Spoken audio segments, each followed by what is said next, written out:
This is the 91st minute. Welcome back to the 91st minute. Please subscribe if you're watching. Also follow us on Twitch and Twitter and other socials found in the description. Let's get into the big game of the weekend, which was Arsenal versus Manchester City. A crucial deflection and maybe a little fortunate touch by Nathan Ake off a Gabriel Martinelli shot put Arsenal ahead in the late stages of their match against Manchester City. The top two teams from last year faced off at the Emirates. Highly anticipated match. Arsenal beating City in the Community Shield earlier this year at the beginning of the season. And Arteta finally getting a win over his mentor, Pep Guardiola. Milo, he seems to be in good spirits. Milo, how you feeling after those big 3 points? I feel great. I mean, yeah, it is a massive 3 points. If I take out, I'll take out the previous, 12 to 15 games where we haven't beaten them in the league. Just take that out for a moment and focus on what it means for this season. I think that's the important thing to do, because I haven't been convinced, right? And I've said to you guys that the fan base seems kind of a little split on us being more controlled versus, we've talked about this a number of times, versus, just going for it all out, kind of, which we did a bit more last season. Maybe it was more costly, but I think the belief that this win will give the team and all of the fan base, including myself, is pretty big, because if with a weakened team, they're weakened too, and we'll get into that, I'm sure. But we also had a weakened team, and we're able to get the 3 points. You wanted to bring up it being a fortunate deflection. I think it's pretty hilarious that you would say that. Don't rise to it, Milo. I wasn't trying to do that. I wasn't trying to do that. Of course you were. We all know. We all know you were. I couldn't give a shit if the ball bounced off of the referee's left testicle and went in. It's a fucking goal. It stands, and it's 3 points. So that is the end of that right there. Yeah, if the reverse angle, I think Edison probably would have saved Martinelli's shot, but who knows? You never know how much pace would have been on it in the first place. So it looks like he was trying to curl it into the far corner. So anyway, the goal goes in. I think it was a really interesting tactical battle, and it was kind of forced upon both teams. Pep has always won that, but he's had maybe the personnel to win that comfortably, with De Bruyne in seasons past, particularly excelling against us, and then obviously they're missing him and Rodri this week. We were without Saka, who arguably is our best player. We started with Eddie up front, Jesus and Trossard. So again, last week or the week before wasn't too thrilled with how Eddie and Jesus kind of linked up, but I thought the whole team worked really hard. Declan Rice, I thought, had a phenomenal game again for us, just proving again worth every penny in my opinion for what he's bringing to the team. And I think City had chances, we had chances. It was a fairly even game. I think we probably deserved the 3 points, to be honest. I don't know how City fans will feel about that argument, but overall, I'm really happy that we got the 3 points. But also, there's other teams. Tottenham are doing pretty well as well, so I'm kind of like, okay, what's next? And it's unfortunately it's an international break, and then we face Chelsea, who are potentially resurgent, so at the bridge. So that's sort of the next challenge. And I mean, it was a massive game and a massive test, and I think Arteta's subs I thought were spot on as well. I do want to mention that I thought Arteta's subs were absolutely spot on. Tomiyasu in particular, obviously Havertz came in, and I like what he brings in certain situations, and and yesterday was one of them. The layoff to Martinelli, who also came on as a sub, not fully fit. But it's just a big lift for the team, and I do think City should have been down to 10 men. I don't know if you guys are, obviously I want to get your guys' thoughts on the game and if you agree or disagree with what I've said, but I think Kovacic should have been off, and had the result not been the same, I think a bigger fuss would be being made of that. Maybe not Liverpool big, but it would still be a big fuss, because for me the initial tackle could have been a red easily, based on what we've seen and based on what they're trying to accomplish in terms of tackles. But then he goes and does another challenge like 5 or 6 minutes later that was a definite second yellow, and in my opinion the ref completely bottled it there, and he should have been off. So apart from that was the only sort of downside for me. I really enjoyed the battle, actually. I thought it was a fascinating game. Nervy because of the history over the last few years of not getting a result against them. So it was nervy, but I didn't say much during the game. I just sort of watched it in fascination, really. And I thought, again, for me, Arteta got every tactical decision correct yesterday, given the personnel on both ends of the field, right? Whether or not our cautious approach would have worked if they were at full strength, history says it wouldn't have worked. Trying to control the narrative a bit more against them doesn't work when they're fully fit. But then we also didn't have the personnel fully fit either. So yeah, there you go. That's where I'm at. I massive 3 points. That's the period at the end. Massive 3 points. Nice. Yeah. Cultured, anything to add or add on to that? I think, from my point of view, I don't know if Arsenal deserved to win the game. I think a draw would have been fair, but I also think it was going to be whoever scored first. It was such a close tactical battle that if you got ahead, I think you were going to be favourites to win, which is a stupid thing to say, obviously, because you've scored first. But I think it was a really good game. I really enjoyed watching it. I agree. I think Kovacic should have been sent off for the first one, and then how he wasn't sent off for the second booking offence was ridiculous. I think he was very, very lucky. I think it comes back to refereeing standards being a bit all over the place. I think that sort of sums it up. Like, just poor. Yeah, just poor. It is just poor, and there's no. Oliver used to be, in my opinion, was the best ref in the league, but I think he's got worse instead of better. Well, I think the worry is that he's still the best ref in the league, but he's not good. I think that's the problem.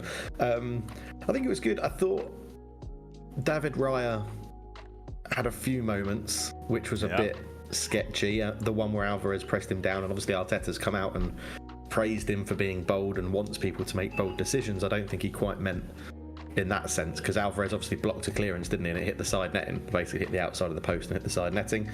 I'd like to get, we'll go to Cart in a minute for his opinions on the game, but Milo, I'd like to come back to you for the Raya Ramsdale thing a bit later on, because I think it's a tough situation for Arteta. I think he's sort of created a tough situation for himself, but the game itself was good. I think Haaland is looking, it's weird to say it, very average right now. And we had a quick chat in Milo's Twitter chat when he was doing his AFC career mode, and to me it's giving off vibes of Ibrahimovic at Barca, where they've signed one of the best strikers in the world and he's going to score goals because he's that sort of player, but he doesn't fit the system that Pep wants to play. And it only works, it seems to only work when Kevin De Bruyne is on the pitch, and that's not a system that you can move from player to player, and it needs to be a system that works. And I'm not saying Haaland's rubbish. Obviously he's a very good striker, he's going to score goals and he's going to do it, but to me it doesn't feel right. Like, the argument was goals, right? And I was like, well, Raheem Sterling scored 30 plus goals in a season for Man City. You just need the right players to fit the system, and to me it doesn't feel like Haaland is the right player, even last year when he's banging in 40 a season or whatever. I said to you last night, I think he's suffering right now because Grealish isn't in the team. I think Grealish opened up a lot of, by drawing a lot of attention his direction of the pitch, just by being the sort of dynamic player that he is. Yeah. And I think Haaland could get on the end of things and had more space. Let's not take credit away from Saliba and Gabriel yesterday. No, I was going to say that. Yeah, they did a phenomenal job on Haaland, and it's the second game in a row because they also shut him down together in the Charity Shield as well, completely down. So that's the second game where he's finished with 0 xG. If that's something that you track, I like because I know, and look, it is a stat that is important. I'm not taking it away, but as a football fan and as a playing football, there's other things players can do to influence the game apart from that. And if the game calls for it, he could be a big lump in other areas and cause problems in other ways. So there's other there's other things that aren't tracked. That focusing on the 0 xG is a mistake in my opinion. But no, I see what you're saying. The only other note I had from the game really was Zinchenko.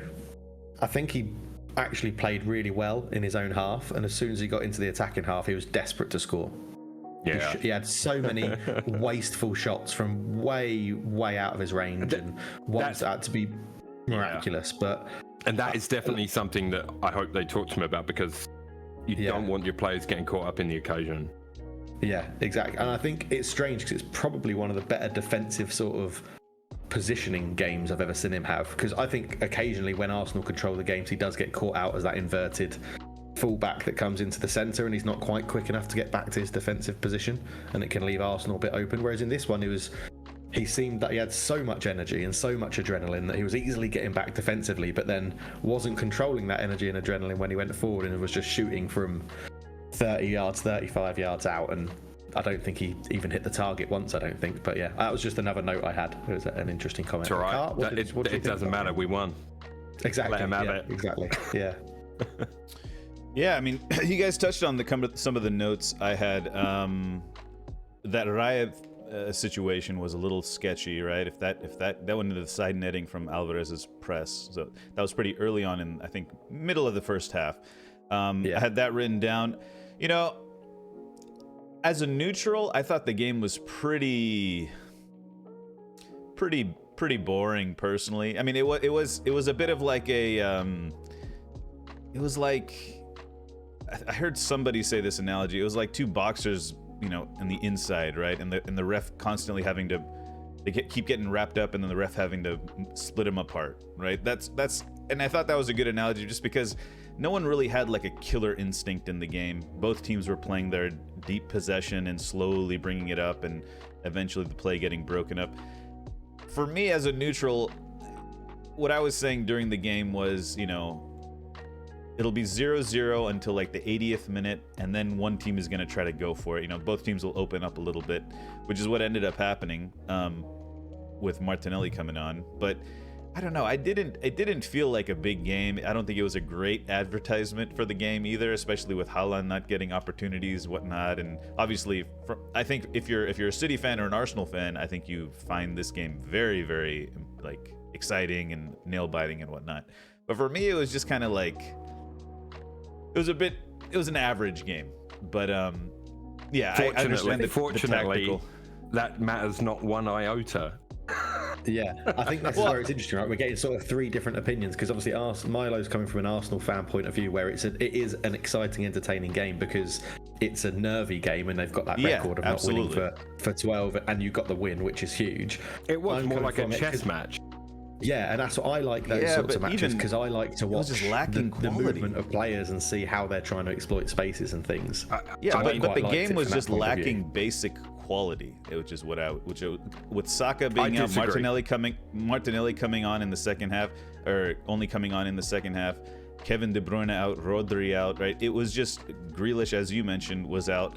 There was just a big lack of quality that the neutral would have enjoyed. I wouldn't say quality, but I would say the personnel contributed to the style of the game.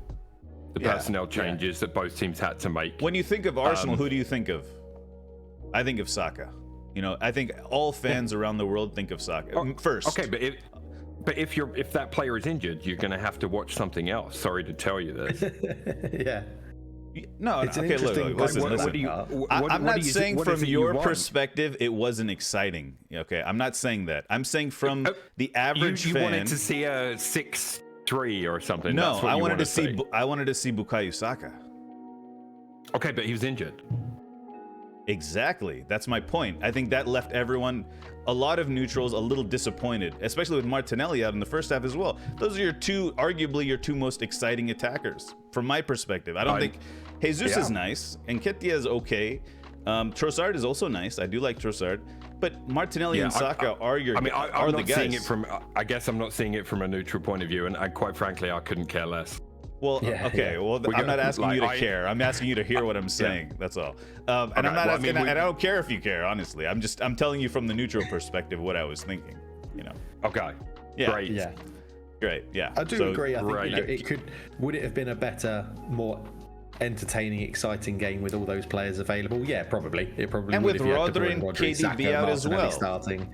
Yeah. I think, but it depends how you view the game, right? I generally don't stay up to watch that game unless Man United are playing in it, because it's late at night in Singapore. But it was Man City Arsenal. I was like, I'm going to stay up. I'm going to watch it because it's. Yeah, me too. I was expecting a tight tactical battle. I wasn't expecting flair and. I was hoping for some players excitement. Out, so. I was hoping for some excitement and some like, you know, I think something. You do that as a neutral, right? Milo could tune in and watch Liverpool Brighton and hope it was an exciting, eventful game. It's just the excitement. That's just what you want because your team's not playing. Absolutely, and that's the perspective I'm providing here. Is I think people who are you know I don't know. This is a big match. I don't know. I know. Understand, Milo. You're a fan of Arsenal, and that's why it's a big match for you. But for neutrals and around the world, this is a big match. These are the top two teams in the Premier League. This isn't the first game in the history of football that's had two good teams play a more tactical battle and it not be an absolute barn burner. This happens a lot. This isn't. Did I say this was the first time this has ever happened? Yeah. All I said was neutral. That was one thing. I said as a neutral, I don't think the game lived up to the hype. Is that okay? I thought the Kovacic challenge was a red card, and I think, we're talking about Michael Oliver being one of the best refs. I wonder if all this stuff in the lead up, right? The Liverpool situation, there was.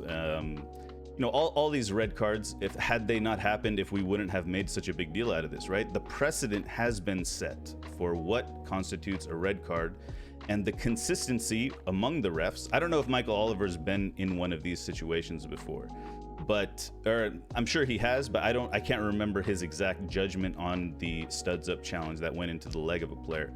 But this is what I'm talking. This is the consistency issue, right? I keep talking about it every week. If the studs up, you go into a challenge studs up and you touch the other player, it should be a red card, which is exactly what Kovacic did. It should have been a red card. Arsenal deserve an apology, right? But they won. And, and we always talk about it's a results-based business when talking about managers, but also from a fan reaction perspective, and maybe even from a referee reaction perspective, we react with the result in mind, right? Had Arsenal lost this game, maybe the PMGO or PGMO, MOL or whatever, they produce an apology because it's a results-oriented reaction kind of atmosphere that we live in. I thought that was very fascinating that wasn't a red card. It was early. It was like what 30th minute in the first half. Yeah, it was the first half. Yeah. But yeah, I think Arsenal got screwed over there. I think it's interesting. I wonder if it's an apology that's happened behind closed doors, but if Arsenal had lost, if the apology would have been public, right? Because I assume they've apologized. I assume they have apologized because it was a red card. Yeah. But it just might not be out in the open because Arsenal won, like you said. So it's results. Yeah, it's an interesting. What's the word? Like a result-oriented reaction or something? Social reaction. I thought Gabriel Jesus got fouled for a penalty as well in that game at 0-0. At second half, somewhere in the second half, there was a situation where he kind of dribbled through, and someone lunged in on him and he caught his leg. But that for me, that was a penalty. I don't think for the average fan, maybe it was a penalty. Yeah, I don't remember there being a big fuss about that. There wasn't a fuss about it. But I felt it was grounds to be a penalty because he was caught. The last thing I have written, Culture, you mentioned Raya, but the other one was the subs, right? Tomiyasu heads it down to Havertz, who lays it off to Martinelli for the goal. Big sub there. And Tomiyasu was playing like I don't know what position he was playing, but he was in the striker position an awful lot towards the end of that game. And the way Arsenal closed the game out, I think, after the goal was why I think Raya is in that team, right? They pass it around, they circulate it, and then once they get under a little too much pressure, play it back to Raya. Raya plays a long ball up to Havertz, who often can hold it up, right? Which is a positive point to why Havertz is in that team, which I thought was really good. Because his ball retention's very good. My Arsenal supporter mate in London, I text him and I was like, David Raya's distribution in the second half has been unreal. Yeah. It was just it was fun. He was picking out left wing, right wing, Havertz slightly down the middle if they needed to go a little bit more direct. But David Raya's distribution was incredible. Which leads me to something I said would come back to at the end, which is Milo. The Ramsdale-Raya situation. What's going to happen? It's a very open question, but I'm like, because we saw, right, it feels like when Pep, and obviously I don't want to keep comparing Arteta to Pep, but it feels like when Pep was at City, right, and he was like, Joe Hart's not good enough, I want a goalkeeper, and they bought in Claudio Bravo, and he went, yeah, he'll do for a season, but he's not good enough, I want Edison. And they've made that change. It sort of feels like Arteta's gone, we bought in Ramsdale for quite a considerable amount of money for a goalkeeper, and he was fine, but he's not quite doing what we want, so we've got for David Raya. Is that what it is, or am I reading too much into it and it is literally a case of two number ones? I mean, for now, it's the option of two number ones. I don't think it's as what's the word I'm looking for? I don't think it's as simple as like, you know, I've got these two guys and I can both choose from them. I think like any manager, I mean, this is just me thinking. I'm not Arteta. I don't know what's in his head, and I won't assume what's in his head. I'll just say that for me, he has making a choice based on what he thinks, right? So Raya's come in, he's played every game since, right? So you kind of look at that and you think, all right, well, is Raya his number one now? Is Ramsdale now the number two? I do think if Raya makes a big error, I think Ramsdale will go back between the posts. I do think that. In a hypothetical world, if Raya's clearance had hit Alvarez and gone in, know. That's where Ramsdale's back in. Yeah. I don't know. I think it would depend a bit on the result as well. I think if a costly error costs the team, I don't know. And is that a dangerous game to play? We don't really know, because people don't do it with keepers very often. Like at the end of the day, Ramsdale has to show in training and wherever else, Ramsdale has to prove or show that he deserves the job. Now, if Raya is doing everything he's asked in training, and then in the games he's doing everything he's asked in the game, and the team is winning, Arteta has no choice himself then, right? Yeah. But if for some reason it stopped working, yes, you pointed out his distribution. Like, I don't think prior to this season, like we know Raya's distribution is good, and is one of the reasons people were bigging him up as a goalkeeper in the first place, and for the possession-based play, right? It's not that last season no one was going, well, Ramsdale's distribution is horrendous. That wasn't happening, just so you know, right? There's just, they felt they needed to push him, I think. And I do think that. I don't think Ramsdale had anyone pushing. And if they've identified areas in his game that, you know, maybe, who knows what kind of review they did on last season and how deep statistically they go and how much they watch and track the goalkeeper's movements and each throw and each kick. Who knows? I assume a lot. I assume they have mountains of data on each player. If they've identified something in Ramsdale they felt he could have done differently, and that's why they wanted to give him more competition. I mean, I think it's a benefit for the team, and I'm sorry if that hurts Ramsdale. I'd love for him to prove prove people wrong and be in the team and get the wins as well. Like it doesn't faze me which one of them does it, as long as we get what we need from the keeper. I had no issue with Ramsdale personally. I think Raya looks really good. Would I, had the Alvarez chance gone in? I don't know if you saw Arteta speak about that today, I think, or after the game, and after the game, he said, I told him, I don't want to see you when we're playing in possession. I don't want to see you just kick the ball. Like a lot of keepers will just kick it anywhere to get rid of it in that situation. I don't want you to do that. And so he didn't do it. Yeah. And like, I don't know what obviously that's not what he's going to have said to him in training or one-on-one. They're going to say, this is what you needed to do in that situation. It's about educating him, right? It's an interesting scenario because Raya's obviously on loan, isn't he? And you've got an obligation to buy him at the end of the loan. You have to buy him. It's an agreed deal, yeah. So I'm wondering, it's pretty cheap as well, isn't it? It's like 23, I think. Yeah. Yeah, it is cheap for a keeper like Raya. And I'm like, is it opening the path for them to be like, we're going to give this a year with 2 goalkeepers, and if it doesn't work, we're sort of sticking with David Raya? Again, because I feel like you're not going to have a loan with an obligation to buy and then try and sell that goalkeeper that you've just loaned for a year and then had to buy. I think they would have bought him had FIFA Fair Play.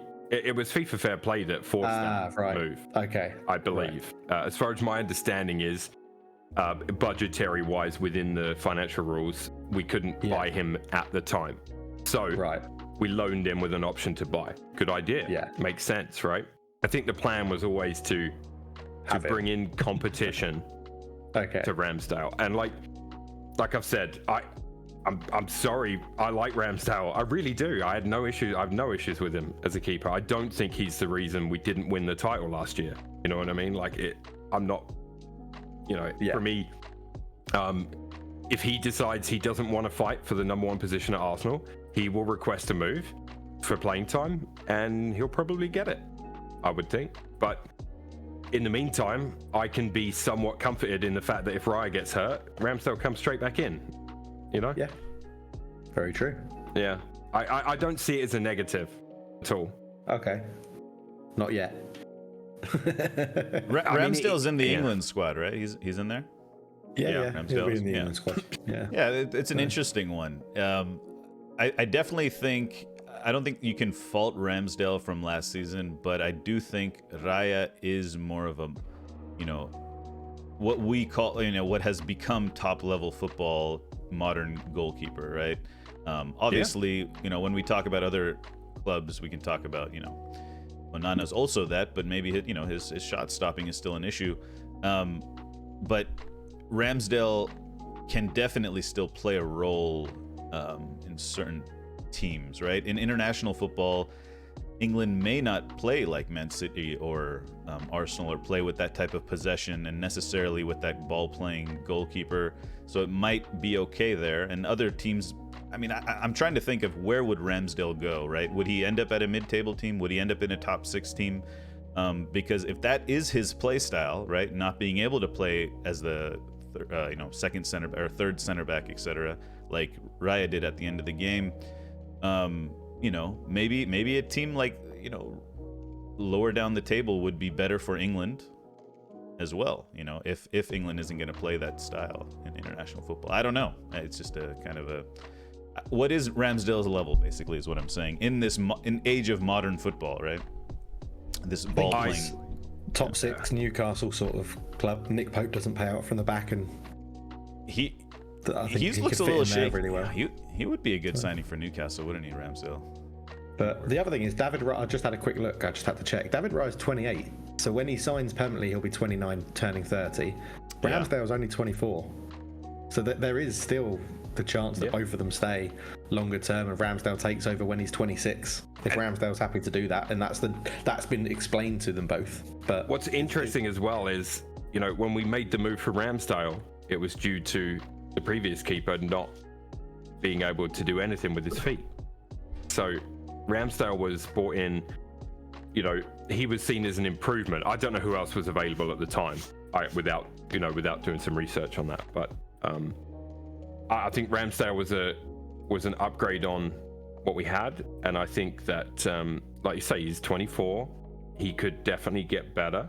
But he's shown he can be a number one in the league, right? I mean, Yeah. I don't think that's in question. Again, yeah, maybe style of play, but yeah, there's 2 or 3 errors last year when trying to play it out from the back that stemmed from him. But then also, and both ways, him playing out and also pass back to him, that led to issues. You know, I have to think of it. I have to really think of it from a modern perspective and that play style perspective, because I'm loath to put it on the keeper. You know what I mean? I think the team in front of you. There's 10 of you in front of him that should be able to do something about what's happening. You know what I mean? It's that old school way of thinking, I think. So yeah. Who was Arsenal's keeper before Ramsdale? Leno. Oh, Leno. Yeah, of course. Leno. Yeah. And Leno, again, no use of his feet really at all. So yeah, good shot stopper at times. Not a great aerial presence either. And I think if I was to outline, Ramsdale, I'm not sure that I would put possession play at the bottom of his skill set list, but I mean, is he as strong as Raya? No, in that regard. So yeah, like you say, if it fits the system better, then you're going to stick with Raya, right? But I think Ramsdale's a very capable keeper. Like, the longer we can have the two of them, even if Raya is number one, and Arteta just doesn't say it publicly, I'm sure behind the scenes they know what's happening. Yeah. And that's, again, for me, that's all that matters, really. Like, what's the worst Ramsdale's going to do? Come out publicly and say, I want to go somewhere else to get playing time. And that will come from his... Yeah. And then you guys make a shit ton of money off his sale as well. Maybe, and that will come from his agent, right? Because his agent will smell $1 then as well. So the only person that will take that to the press will be Ramsdale's agent. And if that happens, then I think, he'll be off. Yeah, I mean, the only thing would be... Go and have a 2-year loan. Go and have a 2-season loan somewhere and come back and be Arsenal's number one after that. Maybe, yeah. I don't know, but goalkeepers can play till a pretty old age as well, so you never know. Yeah. But, I guess it'll come down to whether Ramsdale believes he can, whether he can get a job in the top 6 or whatever, top 8 or maybe now. But, is he cut out for that modern day goalkeeper position? I don't know. That's something only Ramsdale can reflect and really tell us. I mean, being so young, he could develop these areas of his game, but it just depends. Is he? It's a big pill to swallow, saying I'm not going to be a top Premier League winning goalkeeper, or something like this. Premier League contending. I'm not good enough to do this, right? It just depends on Ramsdale's mental, I think, which will be interesting to see. How Ben Foster did it, didn't he? Ben Foster said he couldn't handle the pressure of playing for Man United, so he had to drop down. And then he literally said it. But then he was also playing for Wrexham, right? And then he also said, I'm not good enough to play for Wrexham, and he retired, right? True. But yeah, no, that's a good point. Yeah, does he want it? Can he? That's a big thing, because you were so close last season. If you're Ramsdale, you were so close last season. Now they've changed the whole the tactics, and it'll be interesting to see how this goes, because it's tough. Players got egos. You never know. Yeah, very true.